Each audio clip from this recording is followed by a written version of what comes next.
홍준표 전 도지사가 지난 2013년 진주의료원 폐업 과정에 직접 관여를 했다는 주장이 제기됐습니다.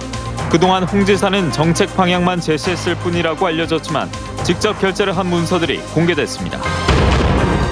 양파 수확 농민들의 근심이 커지고 있습니다. 작황이 좋았지만 시장 가격이 뚝 떨어지는 풍년의 역설 때문으로 산지 폐기하는 양파도 늘고 있습니다. 진주의 농민들이 대북 제재로 막힌 남북교류에 물꼬를 트자며 올해도 통일 모내기 행사를 열었습니다. 통일의 염원을 담은 모내기 행사는 다른 지역으로도 이어질 예정입니다. 계속해서 경남 소식 진주에서 전해드립니다.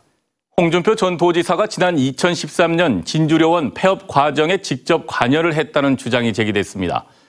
그동안 홍 지사는 정책 방향만 제시했을 뿐 폐업 결정은 진주의료원 이사회가 했다고 알려졌지만 홍 지사가 결재를 한 각종 문서들이 공개됐습니다. 김태석 기자입니다. 홍준표 전 도지사는 2013년 3월 28일 진주의료원 부채 청산을 위한 대출 계획안이란 문서에 결재했습니다.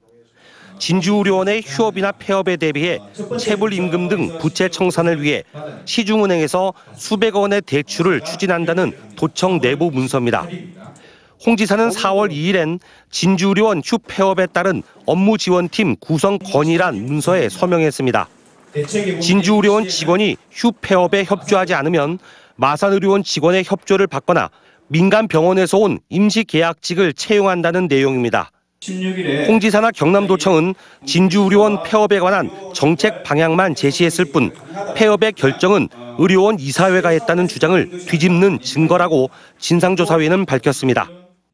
법원에서 요구했던 내용이 행정청의 지시 또는 명령이 문서로 확인이 돼야 되는데 그 문서가 없다.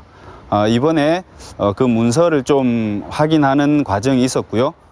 도청이 진주의료원 폐업을 발표한 다음 날인 2013년 2월 17일 작성된 진주의료원 환자 전원 조치를 위한 지원 요청이란 도청 내부 문서입니다. 이에 따라 86개 부서와 기관 공무원들은 환자나 가족들에게 전화를 걸어 퇴원이나 다른 병원 이송을 종용했다고 진상조사위는 밝혔습니다. 저희 어머니는 강제로 저 목화 요양병원으로 옮겨서 40시간 이내에 돌아가셨습니다. 그러니까 그 연로하신 환자들은 환경 변화가 엄청나게 영향을 많이 미친다고 그러대요. 특히 진상조사위는 당시 폐업 논의와 결정을 주도한 도청 내 진주의료원 TF팀과 관련한 문서가 사라진 데다 기록물 폐기 기록조차 없어 앞으로 이 부분을 찾아내는 데 집중하겠다고 강조했습니다. MBC 뉴스 김태석입니다. 요즘 한창 수확 중인 양파의 작황이 어느 해보다 좋지만 농민들의 근심은 오히려 커지고 있습니다. 작황이 좋았지만 시장 가격이 뚝 떨어지는 풍년의 역설 때문인데요. 산지 폐기하는 양파도 늘고 있습니다. 보도에 신은정 기자입니다. 출하를 앞둔 품질 좋은 양파를 트랙터가 모두 갈아엎습니다. 20kg 기준 양파의 도매가는 11,000원 수준으로 지난해보다 15%, 2년 전보단 절반 수준으로 떨어지자 수확 대신 폐기를 선택한 겁니다. 이게 애들 학자금이고 또 우리가 먹고 살기 위한 이게 직업인데 지금에 와서 갈아엎는다 하는 게 정말 가슴 아프고. 올해 양파 재배 면적은 지난해보다 17.7% 줄었지만 생산량은 오히려 늘어나 전국적으로 15만 톤 이상이 과잉 생산될 것으로 예상됩니다. 따뜻한 기온과 충분한 일조량이 양파 생육엔 좋았지만 시장 가격엔 악영향을 미쳤습니다. 해외 수출과 소비 촉진 운동 외에 전국적으로 5만 톤의 양파가 산지 폐기될 예정입니다. 직판장을 운영할 계획도 있습니다. 그리고 수출도 대만 등에 수출도 할 계획으로. 하지만 도매가가 떨어진 만큼 소비자 가격엔 반영되지 않는다는 지적도 나오고 있습니다. 경상남도는 수급 조절을 위해 올 연말부턴 생산자 단체와 협의해 양파 재배 면적을 줄여가는 방안을 고심할 예정입니다. MBC 뉴스 신은정입니다. 진주의 농민들이 대북 제재로 막힌 남북교류에 물꼬를 트자며 올해도 통일 모내기 행사를 열었습니다. 통일의 염원을 담은 모내기 행사는 다른 지역으로도 이어질 예정입니다. 서윤식 기자입니다.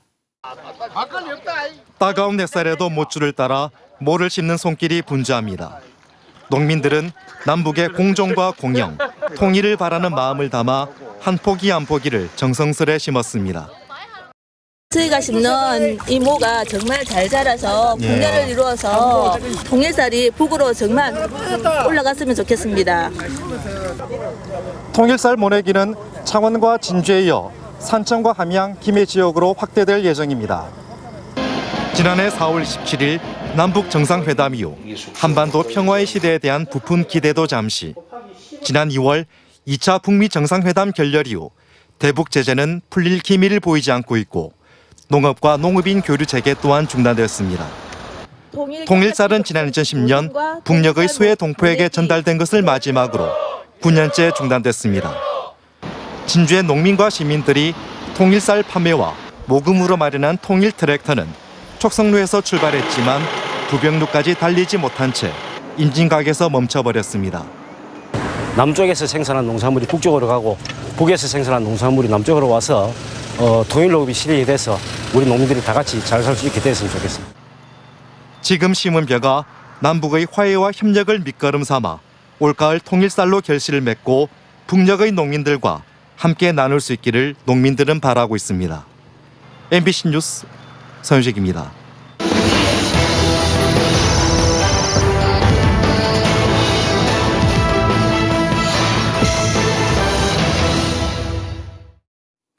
다음 소식입니다. 오고돈 부산시장이 지난 5일 대시민 담화문을 통해 남강댐 물은 경남도와 지역 주민이 동의하지 않는 한 요구하지 않겠다고 한 것과 관련해 경상남도가 지역 갈등을 종식시킬 수 있는 이 발표를 환영한다고 밝혔습니다.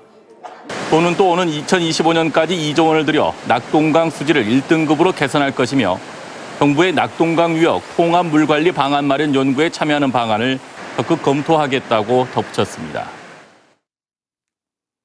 더불어민주당 경남도당이 내일 오전 창원 만남의 광장에 고 김대중 전 대통령의 부인이자 인권운동가인 고 이희호 여사의 합동부장 설치에 조문하기로 했다고 밝혔습니다. 이 자리에는 김경수 지사를 비롯해 김지수 도의회 의장과 허성무 창원시장 등 민주당 소속 단체장과 지방의원 등이 참석할 예정입니다.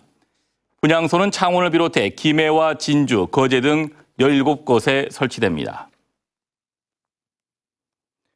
함양군수와 함양군의회 의장을 비롯한 함양군 우호 교류단이 오는 16일부터 22일까지 우크라이나와 폴란드의 도시들을 방문합니다. 함양군은 2020 산삼 엑스포 홍보와 교류 협력을 위해 동유럽을 방문하며 군의회 정례회 진행 차질이 없도록 일정을 잡았다고 밝혔습니다. 하지만 지역사회에서는 군의회 행정사무감사 기간에 군수와 군의회 의장이 함께 해외 출장에 나서는 것은 적절하지 않다는 지적도 나오고 있습니다. 진주시가 오늘 지역 연구운동팀 창단과 발전 방안 마련을 위한 시민 공청회를 열었습니다. 이번 공청회에서 해당 용역을 맡은 권선옥 경상대 교수는 진주시의 브랜드 강화와 학교 운동부와의 연계성 등을 고려할 때 육상과 축구팀의 창단이 필요하다고 밝혔습니다. 진주시는 공청회 결과를 바탕으로 지역 연구운동팀 창단을 본격화하기로 했습니다. 호국 보훈의 달을 맞아 하동군 양보면 양보공원에 항일 독립운동가들의 업적을 기리는 기적비가 건립됐습니다. 기적비에는 일제강점기 조국과 민족을 위해 헌신한 김용실, 김홍권, 박내웅 등 독립운동가 11명의 이름과 항일운동 투쟁사가 담겼습니다. 남해군이 행정력과 예산 낭비를 막기 위해 불필요한 시책을 폐지하는 시책 일몰제를 추진합니다. 일몰제 해당 시책은 성과가 미흡해 실익을 기대하기 어렵거나 관행적으로 추진한 사업 등으로 다음 해 예산 편성에서 제외됩니다. 남해군은 절감된 예산을 새로운 사업에 투입해 선택과 집중을 통한 행정 효율을 높일 계획이라고 밝혔습니다. 지난 2일 오전 6시 30분쯤 거창읍에서 택시를 타고 함양군 수동면 죽산리에서 내렸던 76살 박홍규 어르신이 열흘이 지난 지금까지 귀가하지 않아 경찰과 119 구조대, 군부대가 수색을 하고 있습니다. 가족과 경찰은 심장과 당뇨 질환이 있는 박 어르신이 실종 당시 하늘색 긴팔 점퍼와 밤색 장화를 신고 있었다며 목격하면 반드시 신고해 줄 것을 당부했습니다. 진주의 대표적인 노후 산업단지인 상평 일반산업단지에 복합문화센터가 건립됩니다. 진주시는 최근 산업통상자원부로부터 해당 사업이 선정돼 근로자 복지 환경 개선과 청년층 유입을 위한 복합문화센터를 오는 2022년까지 완공할 계획이라고 밝혔습니다. 지난 3월 혁신지원센터에 이어 추가로 선정된 복합문화센터에는 문화지원시설과 평생학습시설 등이 들어설 예정입니다. 남해군 5개 해수욕장이 다음 달 개장합니다. 남해 상주 음모래비치는 다음 달 5일, 송정과 설리, 사촌, 두곡 월포는 다음 달 12일 문을 엽니다. 지난해 여름에는 상주 11만 5천 명을 포함해 5개 해수욕장에 모두 20만 명이 다녀갔습니다. 제23회 경상남도 청소년 연극제가 오늘 사천문화원에서 개막해 16일까지 열립니다. 한국연극협회 경남지회와 사천시 지부가 함께 마련한 이번 연극제는 도내 6개 고교팀이 참가해 매일 저녁 7시에 작품을 올리며 수상팀은 전국 청소년 연극제에 경남 대표로 출전하게 됩니다. 진주시가 올 하반기에 소상공인과 자영업자의 소득 증대를 위해 진주사랑 상품권 12만 장, 10억 원어치를 발행합니다. 지역 자금의 역외 유출을 방지하기 위해 진주 지역에서만 유통되는 진주사랑 상품권은 소상공인 지원 시책인 만큼 대규모 점포와 유흥업소 등에선 사용할 수 없습니다. 자유한국당 강석진 의원이 최근 한국 전쟁 당시 국군이 자행한 거창 사건과 산청 함양 사건의 희생자 유족의 국가 배상을 위한 특별 법안을 대표 발의했습니다. 강 의원은 특별법 제정을 위해 공동 대응하기로 합의한 거창 사건 유족회와 산청 함양 사건 유족회의 의견을 수렴해 법안을 발의했다고 밝혔습니다. 한편 국회 법제사법위원회는 현재 더불어민주당 박범계, 김병우 의원이 2016년 각각 대표 발의한 2건의 관련 특별 법안이 계류돼 있습니다. 지금까지 진주였습니다. 고맙습니다.